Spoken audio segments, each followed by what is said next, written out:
Hello, আসসালামু আলাইকুম everyone. আজকে ঘুম থেকে উঠেই দেখলাম সুন্দর বৃষ্টি বাহিরে পড়তেছে। তো বৃষ্টি বরাবরই আমার খুবই পছন্দ আর দেখতে খুবই ভালো লাগে। যখন বৃষ্টি হয় ছাদে তেমন একটা যাওয়া হয় না, বারান্দায় বসে বৃষ্টি দেখা হয়। তো ভাবলাম এই দিনে কি করা যায়? সো একটা পিৎজা বানিয়ে ফেললাম।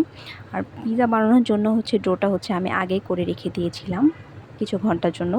দেন পিৎজাটাকে সুন্দর মতো করে আপনি আপনার পছন্দ মতো কালার কম্বিনেশন দিয়ে সুন্দর করে নিতে পারেন। আমার অলরেডি পিৎজা বানানো প্রায় শেষ। কথা বলতে বলতে এখন অলরেডি রেডি হয়ে গেছে। এটা আমি চুলায় দিব এখন। আর চুলায় দিতে দিতে অলরেডি হয়েও গিয়েছে আমার পিৎজা। তো আপনারা অবশ্যই কমেন্টস করে জানাবেন কেমন হয়েছে। তো বেশি লং করব না ভিডিও। তারপর আমি ছাদে চলে গেলাম, যে বৃষ্টি হওয়ার পর আকাশটা দেখতে আসলে অনেক সুন্দর লাগে। তো ছাদে যে আমার কিছু গাছ আছে, ওই গাছগুলোতে পানি দিই বা বসে থাকি। আর এখানে এমন একটা ঠান্ডা শীতল বাতাস যা বলার বাহিরে।